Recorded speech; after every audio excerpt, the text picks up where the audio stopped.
बहुत देर से देख रहा था बारीकी से, थोड़ा जोश तो कम है जोश कम। वैसे भले बात बढ़ाओ, मैं पाठो विधानसभा में घूम रहा हूँ, ये जोश थोड़ा कम है। बोलो कांग्रेस पार्टी जिंदाबाद, कांग्रेस पार्टी जिंदाबाद। हम सबके सम्मानीय हमारे प्रदेश के प्रभारी रंधावा साहब, हमारे बहुत ही ऊर्जावान, बहुत सम्मानीय मेरे सामने विराजमान हमारे साथियों, हमारे भाइयों और भाई आरएलपी के, जिनकी वजह से थोड़ा बहुत करंट दिख रहा है आप में, यूथों में करंट दिख रहा है। भाई बाबूजी रेड़ा साहब, साथियों, ये समय मैं आपसे निवेदन करना चाहूंगा, वर्तमान परिस्थिति जो देश की है, जो मोदी जी करना चाहते हैं, जो अमित शाह करना चाहते हैं, वो ठीक नहीं है। हम लोग 75 साल में, हम गरीब परिवारों के लोग हैं, हम किसान परिवारों के लोग हैं, हमने बहुत कुछ सहा है हमारे बुजुर्गों ने, और उस प्रजातंत्र के कारण, उस भारतीय संविधान के कारण, बाबा साहब के संविधान के कारण हमको समानता का अधिकार मिला, हमको शिक्षा का अधिकार मिला, हमको प्रजातांत्रिक व्यवस्थाएं मिली, हमें चुनाव लड़ने का अधिकार मिला, हमें संविधान में आरक्षण मिला।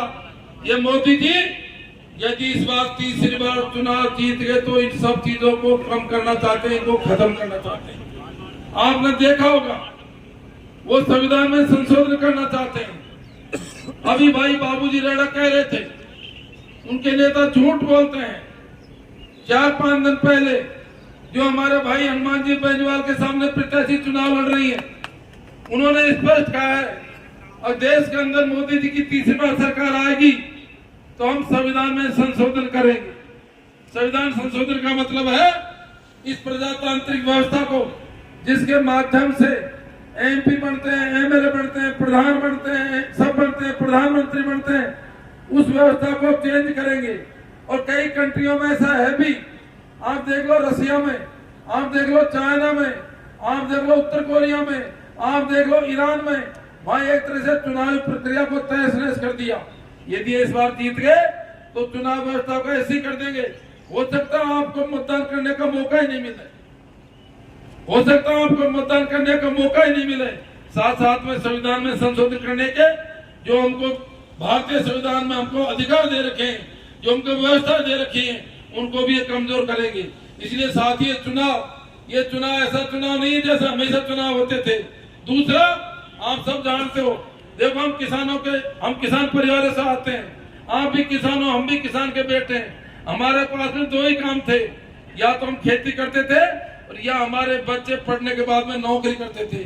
और ऐसा हर किसान इस देश के अंदर हो सकता है, एक तो अपने बच्चों को इसलिए पढ़ाते हैं कि हमारे बच्चे पढ़े लिखे नौकरी करें, लेकिन जब से ये सरकार बनी है इस देश के अंदर सबसे कम इन्होंने सरकारी रोजगारों का सर्जन किया है, सरकारी नौकरियां इन्होंने निकाली नहीं। भारत युवाओं का देश है, संसार में सबसे ज्यादा बेरोजगारी देश के अंदर है, और इन्होंने क्या किया है, इन्होंने विभिन्न माध्यम से जो हमारे सरकारी संस्थान थे, जो हमारे सरकारी उपक्रम थे, एक एक को खत्म किया और हमारी नौकरियों को खाया इन्होंने, हमारी नौकरियां कम की है।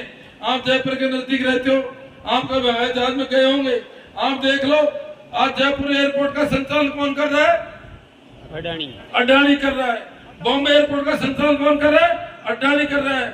हमारे एयर इंडिया का हवाई जहाज किसको भेज दी? एयर कंपनी टाटा को भेज दी। और जिन हमारे लड़कों को, जिन हमारे बच्चों को इन कंपनियों में 1-1, 1.5 लाख तनख्वाह मिलती थी, आज उन्हीं कंपनियों में प्राइवेट होने के बाद में हमारे बच्चे 10-10 हजार में काम कर रहे हैं। आप देख लो इनकी भावना। ईस्ट इंडिया कंपनी एक भारत के अंदर आई थी, आज मोदी ने 10-10 ईस्ट इंडिया कंपनी तैयार कर रखी है। इसलिए आपको उस तरीके से गुलाम बनाया जा रहा है। समय रहते सही फैसला कर लो, समय रहते समझ लो, आने वाली पीढ़ियां आपको और हमको माफ नहीं करेंगी। साथियों, दूसरा प्रदेश इस तरफ आ जाइए आप। 4 माह पहले हमारी सरकार थी, जैसा सोलंकी जी बता रहे थे, डोटासरा जी भी थे, क्या कमी छोड़ी थी हमारी सरकार ने? हमारे विभिन्न प्रकार की जन कल्याणकारी योजनाएं थी, इन्होंने सरकार बनते बनते या तो हमारी जन कल्याणकारी योजनाओं को कमजोर किया है या बंद किया है, और बंद तो किया जो किया। और हमारे किसान भाई, आपकी तरफ का तो मेरे को ध्यान नहीं है, हमारे दौसा जिले में जैसे मैंने बताया, किसान या तो खेती से टाइम पास करता है या बच्चे नौकरी से टाइम पास करते हैं, और तीसरा साधन है अपने ट्रैक्टर से भाटा बजरी मोरम डाल के अपना टाइम पास करते हैं। इन्होंने वो ट्रैक्टर के भाटा बजरी भी बंद कर दिए। ऐसी स्थिति प्रदेश की कर दी इन्होंने। इसलिए साथियों, ये लोकसभा का चुनाव है। दूसरा आ जाओ प्रत्याशियों पे। मैं मुरारलाल मीणा, आपको पता है मेरी धर्मपत्नी पिछली बार चुनाव लड़ी थी। मैं 2 साल से 4 बार विधायक रहा हूँ, 2 बार डॉक्टर साहब जी की कृपा से रंधावा जी के मंत्री भी रहा हूँ। सब सुनते हैं एक दूसरे के बारे में, मेरे बारे में आपने सुन रखा होगा। मैं सुबह से क्षेत्र में घूम रहा हूँ, यहाँ पहले भी आया। लोग कहते हैं साहब काम तो बात की बात है, हम तो सांसद जो चुन देते हैं दोबारा के दर्शन ही नहीं करता यहाँ पर। आप 40 साल से बीजेपी का सांसद चुन रहे हो, 40 साल से। कितने साल से? हमारे तो साहब ये 15 साल से चुन रहे हैं। 15 साल पहले हमारे स्वर्गीय राजेश पाठ सांसद हुआ करते थे, सचिन जी हुआ करते थे। राजेश पाठ के साथ में मैंने काम किया है। वो हर 2-3 महीना में पूरे अपने क्षेत्र का गांव ढाणियों का दौरा करते थे, प्रत्येक दुख सुख में शामिल होते थे। अब तो लोग भूल गए कि सांसद भी क्षेत्र में आते हैं क्या।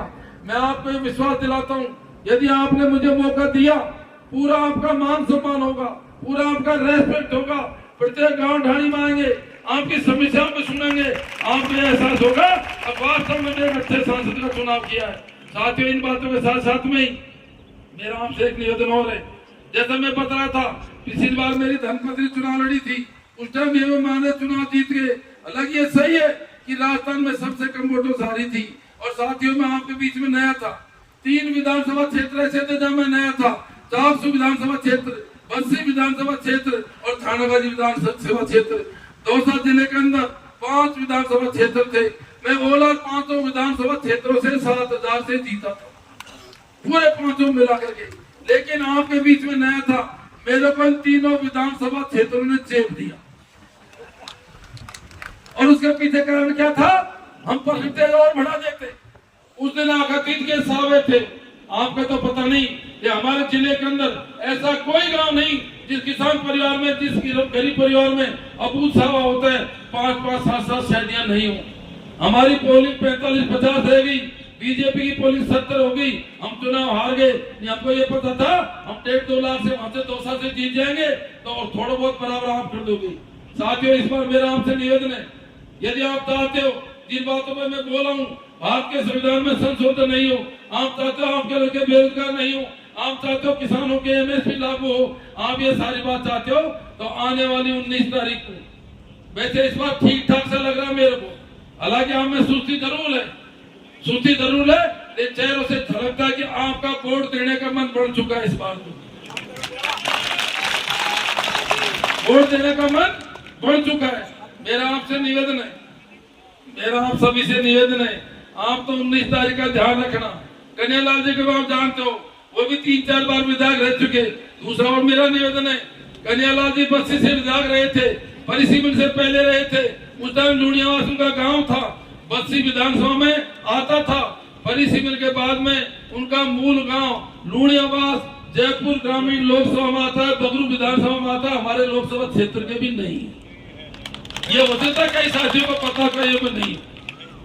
एक में बस्सी घूम रहा था, बस्सी वाले कह रहे थे अच्छा हमारे 20 साल विधायक रहे, उन्होंने आने जाने में कमी नहीं छोड़ी, दुख सुख में आते जाते थे, बिल्कुल ठीक बात है। लेकिन अगर काम तो कभी 1 पैसा का नहीं करते थे। मैं जो 1 पैसा का काम नहीं करते थे, उनको दिल्ली क्यों भेजते हो? दिल्ली मुझे भेजो, उनको यहीं रखो। भाई सही बात है ना। साथियों, मैंने करीब सब विधानसभा क्षेत्रों का दौरा कर लिया और ये 200 सीट बीजेपी वाले भी जान रहे हैं यहाँ क्या होने वाला है। इसलिए इस 200 संसदीय क्षेत्र के अंदर हमारे योगी जी आगे लालसोट, हमारे मुख्यमंत्री आगे आपके चाकसू, दूसरे मुख्यमंत्री आगे सिकराय, अमित शाह रहे महुआ, राजनाथ सिंह आ रहे बस्सी और मोदी जी आज पद यात्रा कर रहे हैं दौसा में। लेकिन हम दौसा वालों ने कह दिया है, आप देख लेना मोदी जी मेरे लिए भाग्यशाली होते हैं। जब मोदी जी 2018 में आए थे, उस टाइम भी लोग कह रहे थे मोदी आएगा, मोदी का चेहरा आएगा। मैंने कहा यहाँ कोई फर्क नहीं पड़ता, यहाँ दौसा की जनता है, हम मोदी को सऊदी अरब में 51,000 से जीता था। अभी मैं गारंटी के साथ में कह सकता हूँ, मोदी जी चाहे पद यात्रा कर लो, चाहे रथ यात्रा कर लो, चाहे वाहन यात्रा कर लो, 2 साल से हम ऐतिहासिक जीत दर्ज कराएंगे। सवाल इस बात का है, आप 400 वालों भी इस बार प्लस कर देना। यदि आप प्लस कर दोगे, मैं गारंटी के साथ में कह सकता हूं, ये 200 लोकसभा क्षेत्र रंधावा साहब उत्तर भारत में सबसे टॉप जीत दर्ज कराएगा। क्योंकि मैं भी 5 विधानसभा क्षेत्र ऐसे हमारे क्षेत्र के, आप पूछ लेना, ऐसा कोई गांव नहीं है जिसमें मैं बाई नेम 100 आदमियों को नहीं जानता हूं। 5 विधानसभा क्षेत्र में। आपका क्षेत्र थोड़ा नया है, आप कृपा बरसा देना, आप कृपा और थोड़ा जोश से काम करना। देखो काम का भी फर्क होता है। थोड़ी मैं कड़ी बात कह दूं, साथियों, जो व्यक्ति चाहे नेता हो, चाहे कोई भी हो, चाहे कार्यकर्ता हो, जो खुद का बूथ नहीं जिता सकता, नेता खेलने का हकदार नहीं है। हमारे जितने भी नेता बैठे, कोई जरूरत नहीं प्रचार करने की, सारी जनता की भावना है। और मैं तो 2018 से भले मेरी गाड़ी में देख लो, मेरे विधानसभा क्षेत्र की प्रत्येक बूथ की लिस्ट में मेरी गाड़ी में रखता हूं। और वो सब नेताओं का आईना होती है। जो बड़ा नेता बनते हैं, निकाल के कहता हूं, भैया ये तेरा आईना है। सबसे बड़ा नेता मेरे लिए वो है जो अपनी ग्राम पंचायत जिता के देगा, जो अपना बूथ जिता के देगा, जो अपना मंडल जिता के देगा। कृपा करके आज करीब 70-80 बूथों की हम मीटिंग है। कितने हैं? 70-80 बूथ है। आप मुंह पर हाथ करके तय करो, अब हम अपने बूथों से जिताएंगे। हम क्या करते हैं, दूसरी जगह हवा देखने चले जाते हैं, उस वक्त क्या हो रहा है, उसमें क्या हो रहा है, और खुद के घरों से यही नहीं कहते वोट तेरे को खा डालना है। घर में प्रचार नहीं करते, बाहर प्रचार करते हैं। सबसे पहले अपना घर सुधारो, फिर अपना परिवार, थोक, गांव। यदि वहां माहौल बन जाएगा तो हम निश्चित जीतोगे। आप यहां से जाकर के जो रंधावा साहब बोलेंगे, जो डोटासरा जी बोलेंगे, इस संदेश को जो भाई बाबू ने बोला है, इस संदेश को हम गांव तक पहुंचाओगे ना? आप इस संदेश को पहुंचाओगे ना? अब RLP कांग्रेस का गठबंधन है, पहुंचाओगे नहीं पहुंचाओगे? और वोट पूरे डालोगे ने? और इस देश के नेता सब